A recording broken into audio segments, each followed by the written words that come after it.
Just Saying Nation, are you ready? The Nerd Jockeys podcast starts now!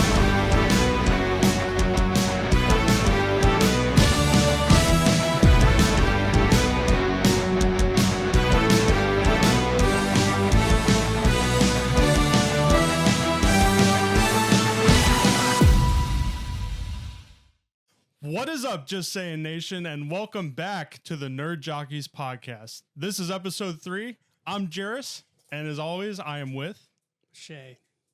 And we got a great episode for y'all today. We're going to go over, obviously, sports news first, as we always do. And then we're going to talk about NASCAR, because playoffs are right on the horizon. So we'll be talking about a little bit about what's happened during the season. And we got the last race before the chase, so we'll be going over who's clinched, the clinching scenarios for the last drivers that are on the bubble. And then next week, we will get into a full chase preview.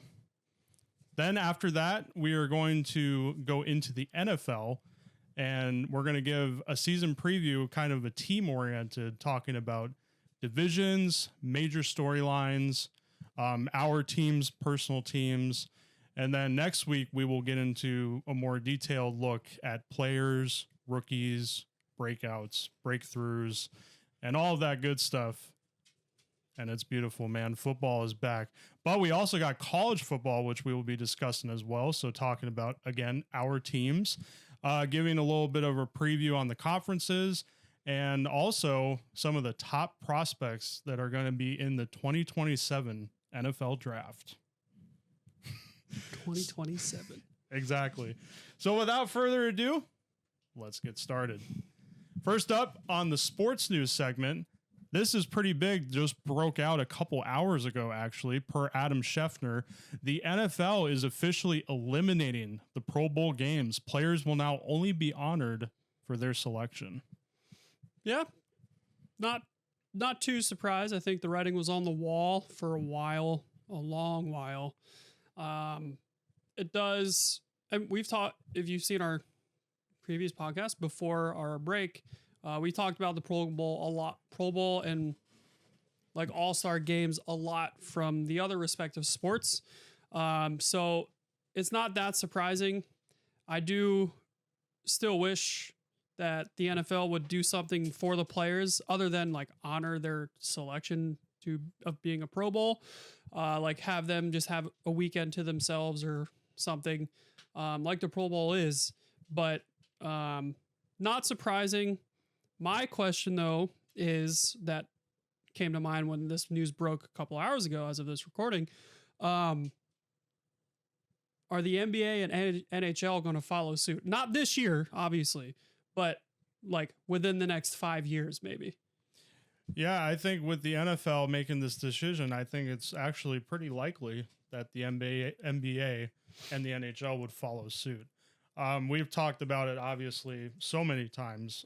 The only all-star game that we think is worth watching is the MLB, and it's not even close. No, when the all-star game averaged, I think it was 8 million views, which would be like which is comparable to Super Bowl numbers against, no offense, the NHL Stanley Cup playoffs or Stanley Cup finals. Well, I was even going to say with that to some million views, that even compares to some playoff NHL games. Correct. Even more than that, and even comparable to some Stanley Cup final games as well. Yeah, so the MLB All-Star game isn't going anywhere because it's the best All-Star game, has the best activity with the home run derby. But yeah, I agree. I think the NBA is going to follow pretty quickly behind within the next couple of years. It does suck for the dunk contest to go, but that has turned into just a complete sham over the last few years because none of the big stars get in on it. And I do think the NHL is going to follow suit too, because their all-star game is also just a laughable experience. So it's nothing worth anybody's time. Yeah, exactly. It's basically just kind of became a joke at this point. Just watching it is so boring and honestly comical. Yeah, exactly. So the Pro Bowl games are dead, never to return. Moving on to some college news, some big college news. That's been a fight for pretty much the entire offseason. The SEC and the Big Ten have voted to prohibit former professional athletes from returning to college sports. This was massive that came out. That was triggered by former Cleveland Browns tight end Daquan Wright, who had a plan in place to return to LSU. He was going to be the first player ever to go from the pros back to college. So because of the new ruling, now he will no longer be eligible to do so. The Browns officially waived him and he cleared his physical and all that stuff. But the SEC and Big Ten said, yeah, that ain't happening, buddy. Yeah, this is a big ruling and a big step for the conferences to kind of a little bit of pushback from like the rights of, college players. There's definitely pros and cons to both sides of this story. Personally, I'm kind of siding with the conferences on this one. Yeah, for sure. I don't think that because you unfortunately didn't make it in the NFL or a professional sport, I don't feel like that really should give you the right to go back to college and perform against maybe even lesser competition. Right. And I think it could potentially put the incoming freshmen and sophomores and underclassmen at a disadvantage. Yeah. If all these college players that were former athletes are allowed to come back. Yep. So, but there's definitely two sides to the same story. To elaborate a little further on the ruling, this includes anybody that's played for a professional sports franchise. That includes all four major American sports, the WNBA, and not just played for. If they were even on the roster at any point, if they had signed a contract, anything like that. Yeah. So basically, if they at any point if they played for a professional sports franchise, they are not allowed to come back to college sports. Yeah, I agree with the conferences in this situation. I think there needs to be a barrier between college sports and professional sports, no matter what sport it is. You're in college, you're an amateur, you're learning how to play the game. Of course, you're being a student as well. Don't forget that, but you're learning how to play the game, how to grow your game, how to better yourself in the game. Once you take that next step, of course, you're still learning and everything, but now you're a professional. You're one of the best in the entire world at that specific sport. We don't need to mix up the barrier in between each level and just make it all muddy. There's no need for that. Yeah, exactly. I agree 100%. All right, moving on. 49ers owner Jed York pleaded no contest to 2 misdemeanor charges after he was arrested on prostitution charges. The organization and the NFL have yet to comment or inflict any sort of discipline. Yeah, pretty crazy. Have all this money and you still do something dumb like that. Yeah, but honestly, unfortunately, it doesn't really surprise me that much. No. But coming from the owner, like, that's not a good look. Not a good look at all. I don't know if anything will come from the organization because, he's the owner. But the NFL, I could see some kind of fine or something, but I don't expect anything major to happen. He's an owner of an NFL team. So, yeah, exactly. Yeah, I don't. Yeah. And finally, some pretty concerning news, I would say. This is how he's trying to say hi to Jairus. A new study by the British Medical Journal has concluded that at least 25% of NFL players who died between 2016 and 2021 had been diagnosed with CTE, the neurological condition that you get from, repeatedly banging your heads. Yeah, this is not good news for the NFL. NFL has came out and admit years ago that, yeah, you do get CTE from playing football, and this just further obviously confirms that and really shows like this shouldn't be like a light, like, oh, normalized because these athletes know the risks of playing their sport. Sure, there is that fact, but we shouldn't be normalizing this condition Correct. because of that. That's you know, right. the NFL should be doing everything in their power to ensure that these athletes, once they retire, live a happy and healthy, long life. Correct. And they're taken care of and all that stuff. Yeah, and the mental side is just as important as the physical side. Yep, that's right. So this is very like eye-opening news. This is very sad news. There's a lot of cases that are still out there that aren't even known about. Oh yeah, So- for sure. So, and the 25% they said was on the low end. Yeah. So just not good, but it really does shed some light on the situation that I think needs more addressing. All right, moving on to NASCAR. The chase is almost here. The final regular season race is at Daytona, and the top 13 spots have all been clinched. And Shay will give you those spots as soon as he gets them on his phone. Well, lucky for you, I got them. Let's go. Okay, so the points leader for pretty much, and as a reminder, this is now a points-based system once again. Wins still obviously matter, but it is not a win and you're in situation anymore. And you don't have to have any wins to move on to the playoffs, as we have a few drivers that did exactly that. So the points leader for the majority of the season has been Denny Hamlin. He is the regular season champion. That came along with like some bonus points for the playoffs. So it sets him up really nicely. But he has been very dominant all year. He has 4 wins, which is not the most, but he has been the most consistent driver, always towards the front, top 5s, top 10s, all that kind of stuff. Second is Ryan Blaney with 3 wins. Third is Ty Gibbs, actually, the really young driver, with 2 wins. Fourth is Tyler Reddick with the most wins this year at 5. Fifth is Christopher Bell with 0 wins. Sixth is Chase Briscoe with 1 win. Seventh is Kyle Larson with 0 wins. Eighth is Chase Elliott with 2 wins. Ninth is Joey Logano with 2. 10th is Chris Buescher with 0. 11th is Carson Hocevar with 1. 12th is William Byron with 0. Daniel Suarez has 13th with 1 win.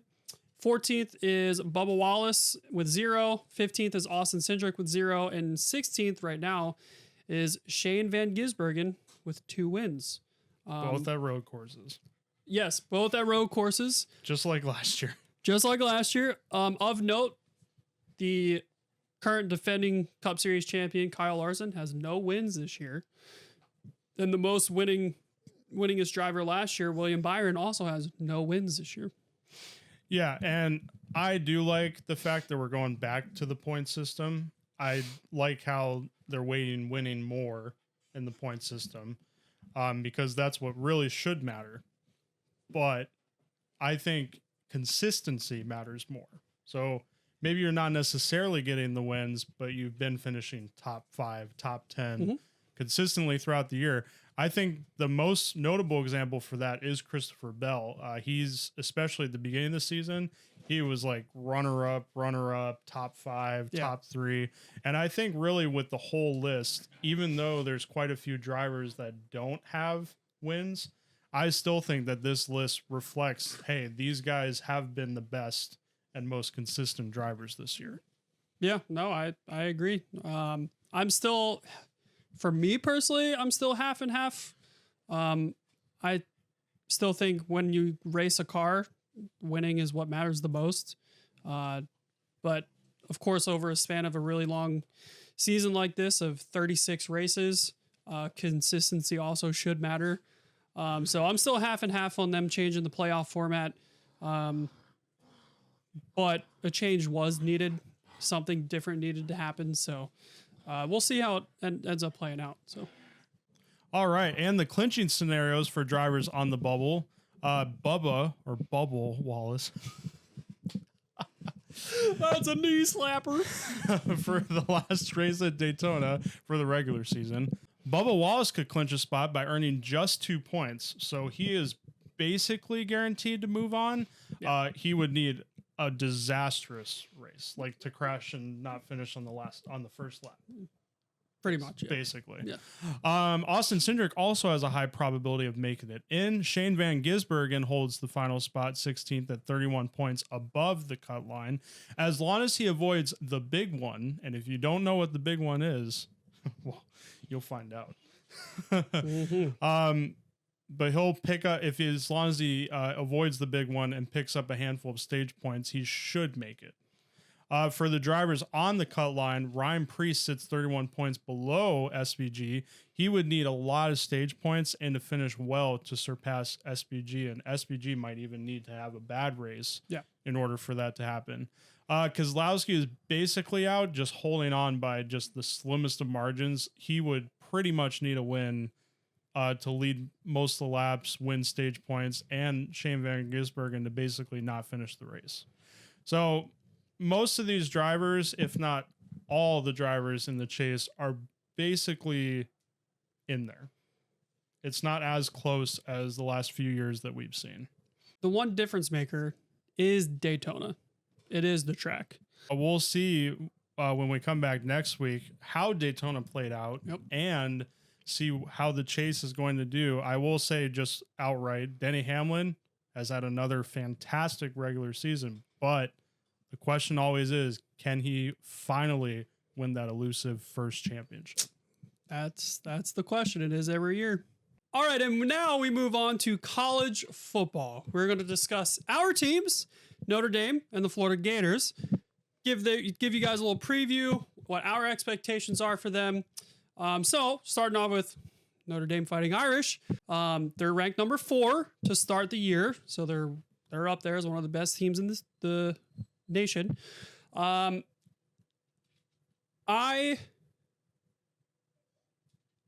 am not sold on this team. I think they're going to make the playoffs very easily. They'll be fine. The reason why I'm not sold is they have an incredibly easy schedule. They usually have an easy schedule because they're an independent team, so they make their schedule. Their only ranked opponent is Miami. That's it. So I am a little concerned that the team's just going to be really hot, really good, or it's going to seem that way because we're facing lesser competition. So then come playoff time, which is classic Notre Dame fashion, we'll get destroyed in the playoffs. Now, CJ Carr, quarterback, he's going to have a fantastic year. He is in talks before the season starts of being a Heisman finalist. We lost Jeremiah Love, though, so that's a big hit, but it's college, so you just reload every single year. We still have Marcus Freeman. We have a brand spanking new state-of-the-art training facility on campus, which looks great. But I don't know. I just have my doubts here, and I just think we're gonna have a really great regular season. Go 12-0 or 11-1, make the playoffs, maybe win the first playoff game, then get destroyed. So, all right, and the Florida Gators, my team. What do I expect from Gainesville? Nothing at all. They're not even in the top 25 starting to start the season right now, and probably not close to it as well. But they have a new coach. Yeah. Okay. Well, we'll see how he does. Their starter and quarterback is Aaron Philo. He's not like a top prospect or anything. Yeah. And our only top prospect is running back Jalen Baugh, who's actually projected to be taken in the first round of the 2027 NFL draft. Oh, there you go. So outside of that, we don't really have much. Schedule's obviously going to be super tough. We're in the SEC, so so no surprise there. I'm so excited for college football, and I'll be obviously very excited when the playoffs roll around. All right, and moving on to the rest of the AP preseason poll. Number 1 is Ohio State, which is very controversial for a lot of people because it's not the defending championship Indiana Hoosiers. They're actually ranked number 6. But before that, number 2 is Oregon. Number 3, Georgia, which Georgia's always at or near the top. Yeah. Number 4 is Notre Dame. Number 5 is Texas, Arch Manning's team. Number 6, as previously mentioned, is Indiana. Number 7 is Miami, Florida. Number 11 is LSU. Number 13, Alabama. Number 16, Michigan. Number 18, Penn State. And number 24, shout out to Parker. Happy birthday, by the way. Louisville. The Louisville Cardinals come in at 24. So I'd say pretty solid, well-rounded AP preseason poll, which with obviously some few controversial rankings, but that's pretty much every year. Yeah, and I think these are all the teams that would be most popular or people would know the most. So it's pretty standard for the AP poll to start the year. I'd say it's all the top teams that are usually up there. So now, as always with the poll, is how does that look at the end of the year? What changed from the preseason to now? That'll be the big thing here. Will Indiana repeat, or will the Hoosiers fall off and they're just a one-hit wonder? Who knows? Yeah, college football can be very unpredictable, just as unpredictable as any other professional sport. Another thing that I want to touch on is because college football, the NCAA decided to not make any major changes to the playoff format, at least for this season. Do you think it's going to pretty much shape up as it was last year? Are we going to see some pretty controversial or surprising teams make the playoffs? Are they going to get destroyed in the first round? Is it going to pretty much be the same? Yeah, I mean, every year there's going to be controversy surrounding one team that made it while another team didn't make it. So there's definitely going to be controversy. Of course, we're going to talk about it. So I think it's pretty much going to be the same, unless for whatever reason the parity is crazy this year and there's a lot of teams that haven't been in the playoffs ever, or in a while that just somehow made it, but I don't see that happening. So it's probably going to be the same. We'll have some controversy to discuss, but the main point's going to be how far can Ohio State go? Yeah, pretty much. Yeah. This season, we're going to have some players to watch and keep track of. Last year, we didn't talk too much about the players besides, maybe a game or a milestone, or of course the Heisman favorite, all that kind of stuff. But this season, we're going to try and keep track of some players that are in position right now to be top prospects for next year's NFL draft. So to start, or the two players we're going to keep an eye on, I should say, are Arch Manning, quarterback from Texas, and Jeremiah Smith, wide receiver from Ohio State. Arch Manning did have a down year last year. Not that he was terrible or anything, but just a down year because he was not living up to the Manning name. That name comes with a lot of baggage, which is one of the questions I'll ask here in a second. So he looks to have a massive year this year, being touted as one of the top QB prospects for the draft next year. So is the Manning name too much pressure? Short answer to that question, absolutely. Yeah. Peyton Manning, one of the greatest, if not arguably the greatest quarterbacks of all time. 4-time MVP, 2-time Super Bowl champion. Yep. Eli Manning, his brother, obviously 2 Super Bowl champions, beating the Patriots dynasty twice. Correct. The Manning name has a lot of pressure. Do I think Arch Manning can live up to the name and, become a top prospect and have a good NFL career if he makes it? Yeah, absolutely. You just never know. There's still a whole season of college football. Yeah. So we just don't know. His uncles, Peyton and Eli, have done nothing but separate themselves from him and not be around him and try and just leave the name to himself. Like, he needs to carve his own path. But it is going to come down to this season. I think if he has another like mediocre season, he could be in trouble. All right, and the second player that we're going to talk about today, and we'll add more players as the season goes along, wide receiver Jeremiah Smith for Ohio State is a Heisman favorite entering this season as the best in the nation. And even a lot of scouts are labeling him as one of the top wide receiver prospects for next year that we've seen in a while. Yeah, Ohio State is a wide receiver factory right now. Has been for the last like 5 years. Oh yeah, JSN, Emeka, Buka, among many, many others. Devontae Smith. Yep. But the question is, will run-heavy offensive coordinator and former Atlanta Falcons head coach Arthur Smith, sorry Falcons fans for giving you scary flashbacks, will he hurt those odds? It could. Yes, the potential's there. But I don't think it will. Jeremiah Smith is the best wide receiver in the nation. He is. So he's going to get his targets and his opportunities to go ham.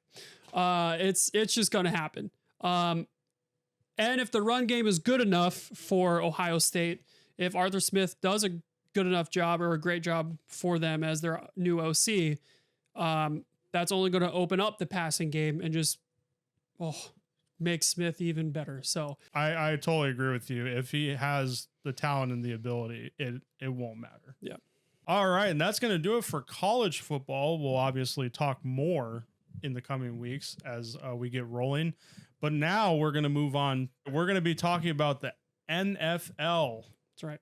It is almost here, and we are finally getting into some content. We're going to do a team-oriented season preview, like we said in the intro, but we'll focus on the players more next week. First up, obviously, as always, our teams. And we're going to start with the Philadelphia Eagles. What are the expectations for the Eagles now that they have yet again a new offensive coordinator? No A.J. Brown. A ton of draft picks still. New wide receiver drafted, Mekhi Lemon. Lane Johnson's final year. He's going to retire after this year. A defense that lost a couple pieces, but then gained a couple pieces. Mm-hmm. So, yeah, a lot of changes happened, a lot of questions. Expectations, I hate to say it, and I hate the words coming out of my mouth. I really, really do, but expectations are really high. What all the reports coming out from the offseason, from training camp, from OTAs, from mini camp, and now from the preseason and practices, all the reports have been very positive. This offense is designed for Jalen Hurts and Saquon Barkley. And if that doesn't scare the other 31 teams in the NFL, I don't know what to tell you. Yeah, I would totally agree. No matter what, you guys have pretty much the exact same core. You have Vic Fangio, defensive coordinator, as always, one of the best defensive coordinators in football. Yeah. I still think Nick Sirianni is a good head coach. I know he's gotten a lot of flack over the years, but I still think, at least half the teams in the league would love to have him as a head coach. Yep. If I'm being honest. Brought him to 2 Super Bowls in his first 5 years. Yeah. So won one of them. So I think as long as you have that core, you are expected to be a Super Bowl contender, and rightfully so. Yeah, I agree. I think, if the offense is oriented around Jalen Hurts, I think that's a good thing. I think they should be using his abilities first and foremost, especially him running the ball. And if they can also get Saquon going, and he doesn't need to have a 2,000-yard rushing season, just get back to, a above average rushing season. I think they're just fine. And I think they'll be in that conversation. Mm-hmm. The defense last year was more thin on paper going into this year. And the defense had a rocky start. Like the first 4 games were kind of rough. But then they became just like the season before, one of the best defenses in all of football, because that's how Vic Fangio is with his players. So I'm not concerned at all. In regards to the defense, I think it's pretty known what's coming, and we have the two best young corners in the league in Quinyon Mitchell and Cooper DeJean. That they're going to get paid a lot of money here in the next couple years. Oh yes. With the way the cornerback market's going right now. Yeah. So with the new look offense, do you think that it should be better? The offense on paper, in theory, hypothetically, should be better. I think we could see a season from 2 years ago. I think we could be that team again. You think that's like the ceiling? Yeah, that dominant Could team. get 14 wins. Yeah, I don't foresee Saquon having another 2,000-yard rushing season like you said. But also, like you said, he doesn't need to. Yeah, maybe like a little bit more of like a balanced offense. Yeah. On the receiving and the rushing. Yeah, so like the reports coming out of camp and preseason, it's a running offense like it was 2 years ago. It is a rushing offense. And if we can do that, if our run is good, then that opens up the passing game. They marry each other and everything works and synergizes together. So you would think, at least if the reports are true, that we're going to have that similar kind of season this year. Okay. Yeah, I like it. I'm rooting for the Eagles. I think they're still one of the best teams in the NFL. Might not seem that way last season, but I still think everybody should be pretty worried about the Eagles. I agree. All right, moving on to the Bengals. This way, not that way. The Bengals. There's one critical component that we always have to talk about with the Bengals every year. Every year. Burrow's health. That's right. Is he going to be healthy? Is he going to be healthy? Is he going to get hurt again? Is the offensive line going to get him hurt again? There's obviously two ways that this season can go. If Burrow's healthy, if the offensive line continues to improve, because by last season, they actually were one of a top 10 O-line in the league. Yeah. If they can continue to improve, we definitely should be a playoff team. And I think we have a high ceiling. I think we could win the division. If the O-line improves, I still believe in Chase Brown. I think he's due for a massive breakout year as their running back. Mm-hmm. He also catches passes. He can run through lines. I still believe that he has a big breakout coming. Yeah. Obviously, you have Jamar Chase and T. Higgins. If not the best wide receiving duo in the entire league. Yeah. And you got some depth there. Colby Young, who was a third-round pick for us in last year's draft, has actually done very well in the preseason, is making a conversation to be the wide receiver 3, and we still got Yoshivas. So we have really good depth there in the wide receiver room. Yeah. We're starting to see really good depth on the defense aspect. Cassius Howard is looking really good for us as a second-round pick. Taco, yeah, and yes, that is his first name. Tacario Davis, but I'm gonna call him Taco. Cornerback has looked really good. We had one of the best passing, in terms of passing defense, one of the best units in football last year.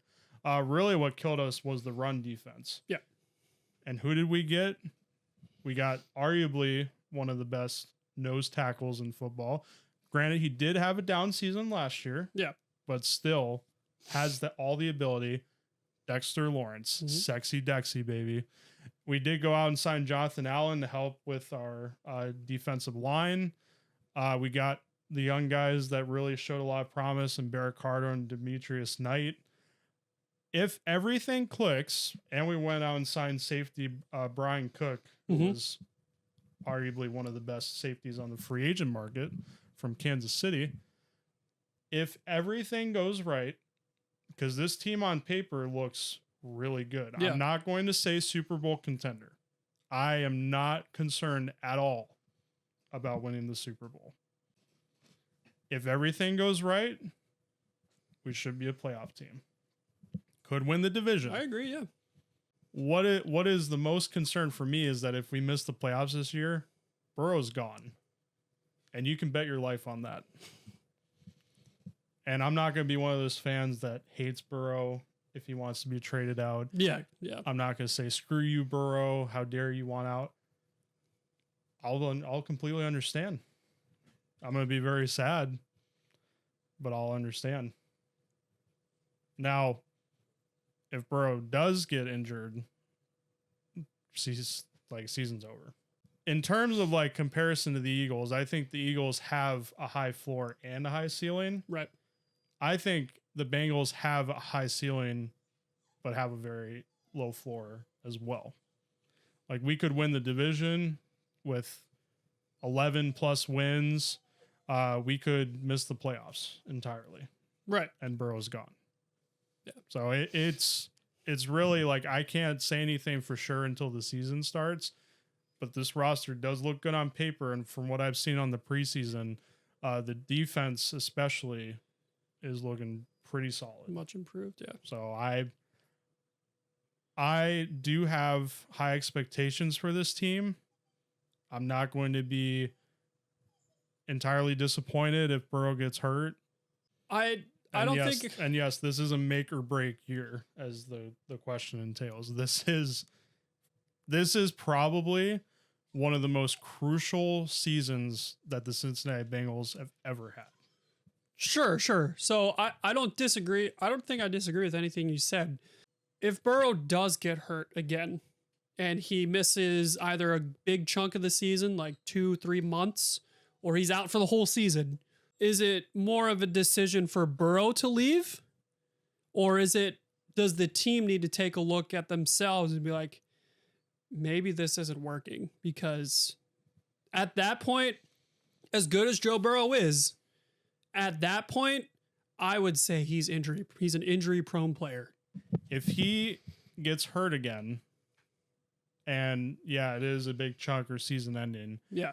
Then yeah, that is the conversation. Like he is unfortunately just one of those players that has all the ability, could have been on the trajectory for a Hall of Fame career. Right. Unfortunately just could not stay healthy. Yeah. And I do think like if that happens this year and, the front office has finally decided to try and address the defensive issues on this team, they went out and spent a lot of money. I did forget to also mention Boy Mafe from the Seahawks, new defensive end.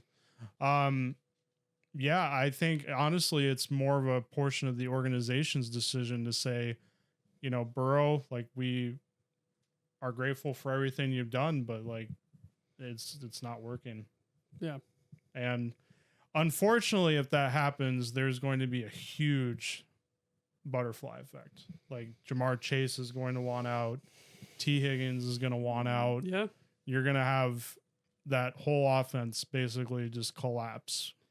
I don't disagree with that. I think you're right. And I think if that were to happen, whether Burrow wants to leave because the Bengals have a bad year and miss the playoffs again, or he gets hurt and now he becomes like the injury prone player and has to get like forced out or traded away or something. I think no matter what, if he leaves, then the team collapses. And now you're in a rebuild. Yeah, exactly. We're back to where we were in the late 2010s. Yeah. Yeah. I think this year for Cincinnati is playoffs or bust. I really do. I think if you guys miss the playoffs again, I think it's time to hit the reset button. Yeah.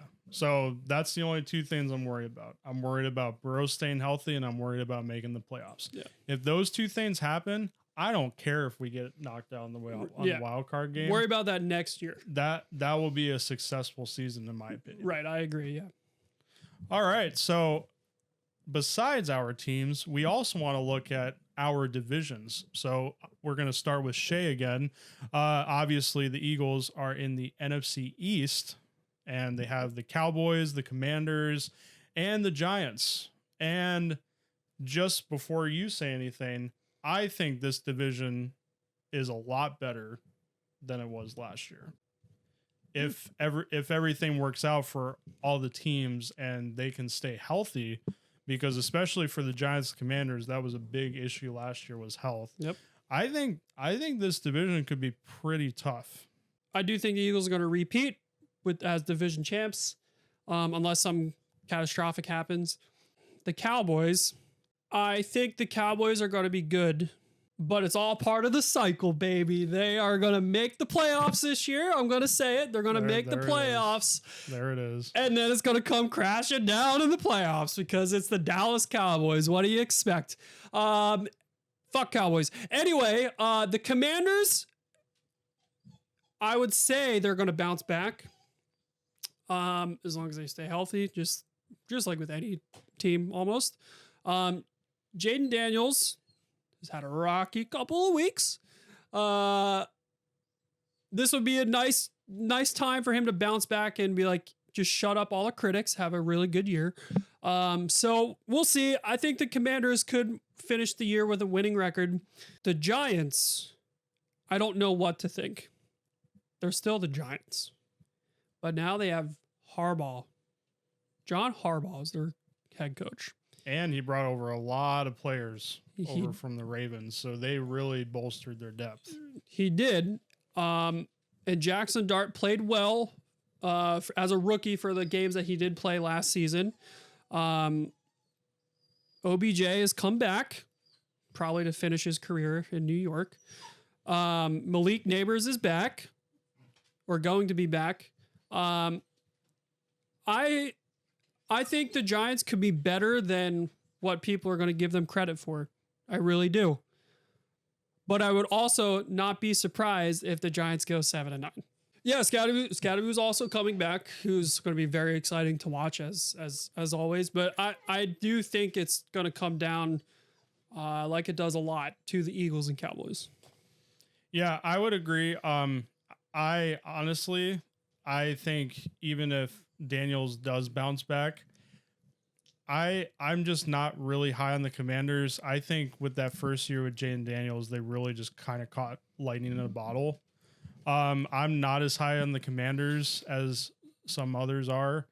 I don't see the Commanders making the playoffs, and I don't see the Giants making the playoffs. Yeah. I see the Cowboys making the playoffs for sure, because last year they had one of the best offenses in the league. Yep. And they, even though they did lose Micah Parsons, I think the defensive pieces that they got, and they drafted Caleb Downs with the number 10 overall pick safety, which is exactly what they needed.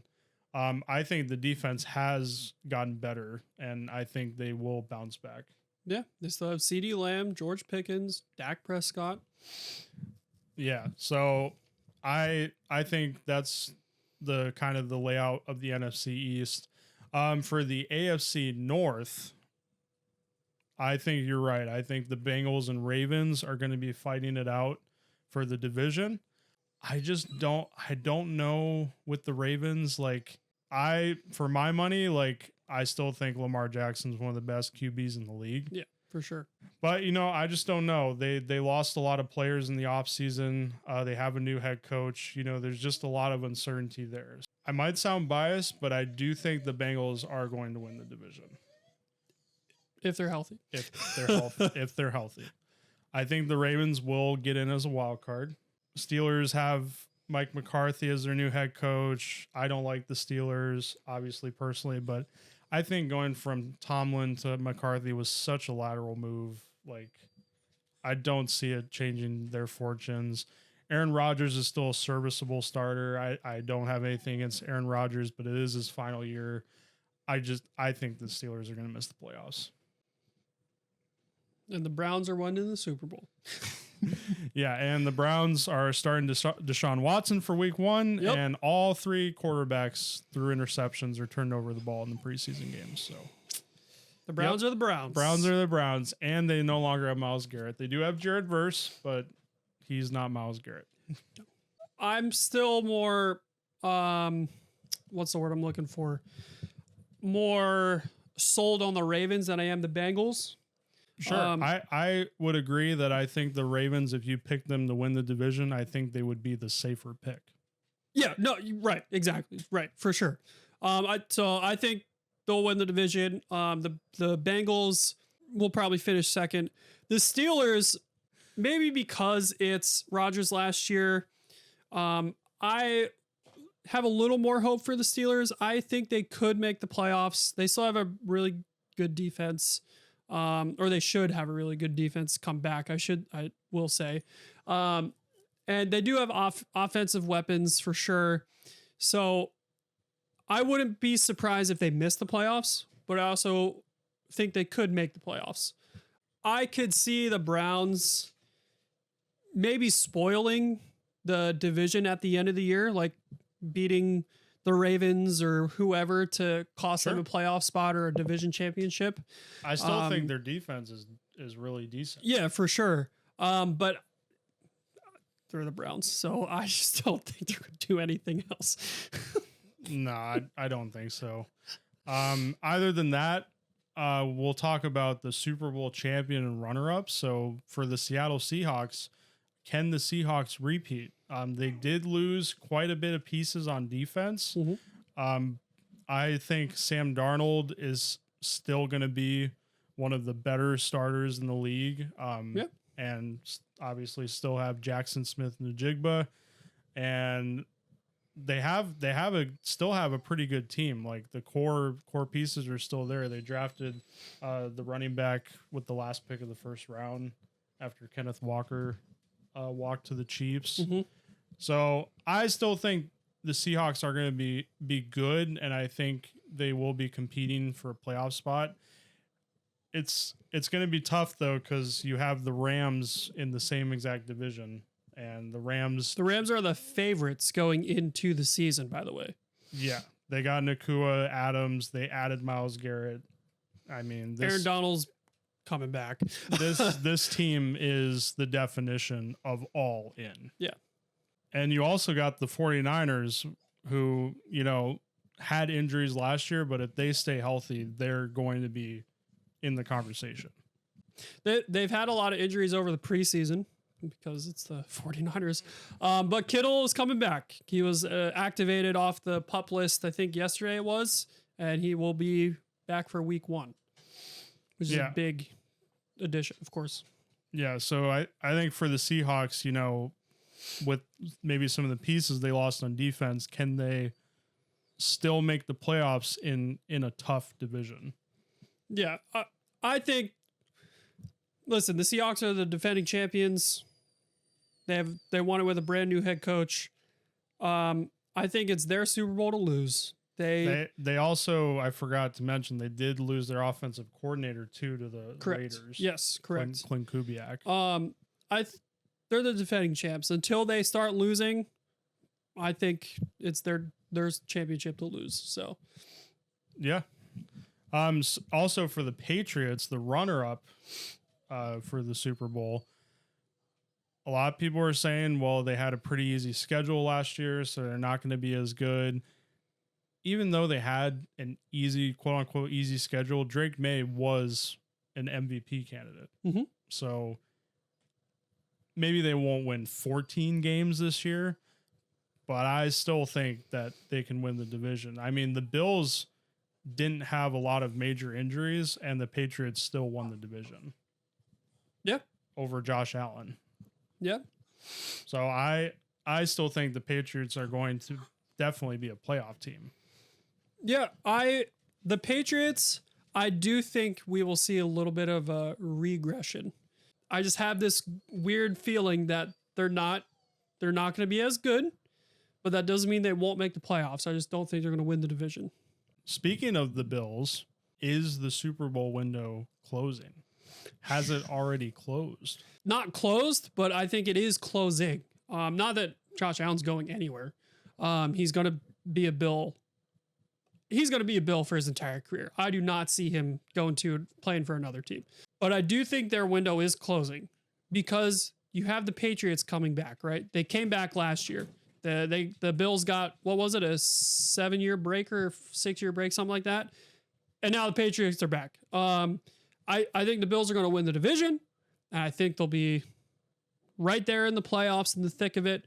But I do think it's closing because the team still hasn't done anything in the offseason to bolster around Josh Allen.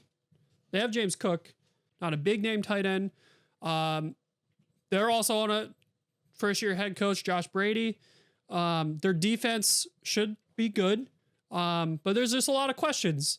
And I would say within the next 3 years, maybe even 2 years, if they don't make the Super Bowl, I think that's it with Josh Allen. Yeah. I mean, we'll see. Like, they did really make an effort to make some changes. They revamped their entire secondary. Mm-hmm. They went out and traded for DJ Moore, which True. Very true. Yeah. If he does like bounce back, he can be a pretty serviceable wide receiver 1. Yep. For the defense, they went out and got guys like Bradley Chubb. But the question with him is, can he stay healthy? Obviously. Correct. So I think they have made good moves in the offseason, and I don't think they necessarily needed to make any flashy moves. So we'll see how it works out for them, but I do think that the window is closing. Yeah. I still think it's going to come down to Josh Allen. Josh Allen's going to lead his team as far as it will go. That's the kind of quarterback and player he has proven himself to be. So he's, of course, one of the toughest guys in the entire NFL. So unless he gets a major injury and can't play, he's going to be out there doing what Josh Allen does. Yeah, I agree. And the final team that we're going to talk about is the Kansas City Chiefs. Josh Allen's kryptonite. That's right. So Mahomes is coming off of a torn ACL and partially torn LCL. And if you don't know what that means, he basically destroyed his knee. Yep. Very long recovery time, 9+ months, obviously requires surgery. I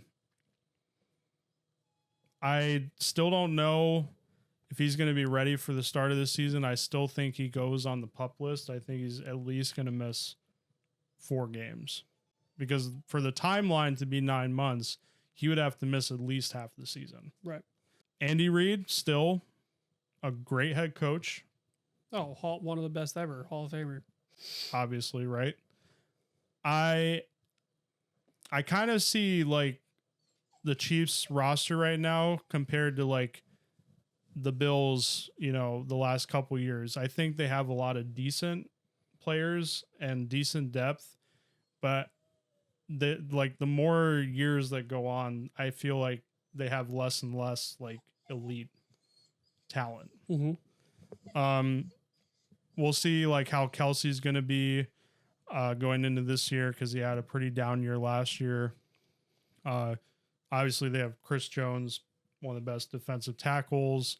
They went out and signed Kenneth Walker, yes, former Super Bowl MVP, which will be a big help. Which will be especially for them because their running game has been a big issue over the last few years. The problem is with a lot of other teams that we've talked about, and we've talked about a lot of the top teams in this podcast, but they are in the same division as the Chargers, the Broncos, and the Raiders. But the Raiders aren't relevant here. No. And like the Broncos have had the best defense last year. Yes, last year, yeah. In total defense, the Chargers, if it wasn't for the major injuries they had to Alt and Slater on the offensive line, they still made the playoffs. So if those guys stay healthy and the O-line holds up, I think the Chargers could potentially win the division. So like many other teams that we've talked about, they're in a very tough division. I could see a scenario where they miss the playoffs. Mm-hmm. I'm not going to bet against it. I think the dynasty is dead, though. Ooh. I don't see this team unless they, like, right now for like next season they hit the reset button, because you're gonna have Patrick Mahomes for his entire career. Yeah. He's a Chief for life. But I think they need to do a reset.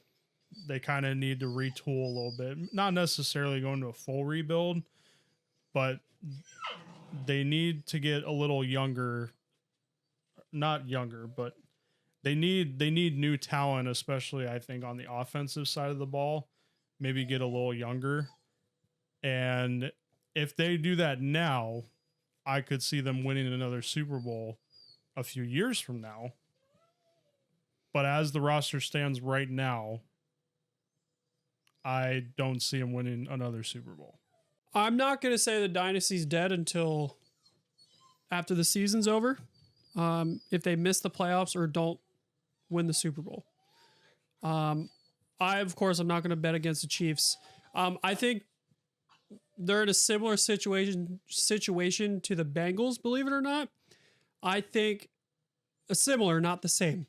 I think it's really going to come down to Mahomes and how he plays after his injury.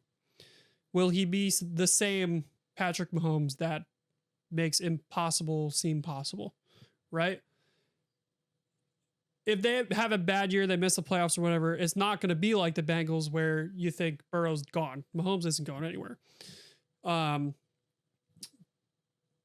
I do think if they miss the playoffs, yes, we're hitting the reset button. We're coming back in a few years, whatever.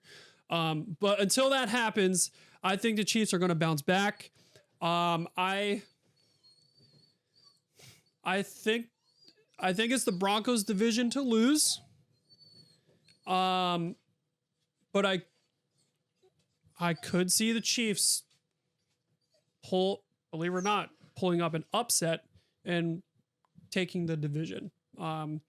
Again, until I am proven wrong and the Chiefs prove everybody wrong, I'm not going to bet against them. I think they could absolutely bounce back.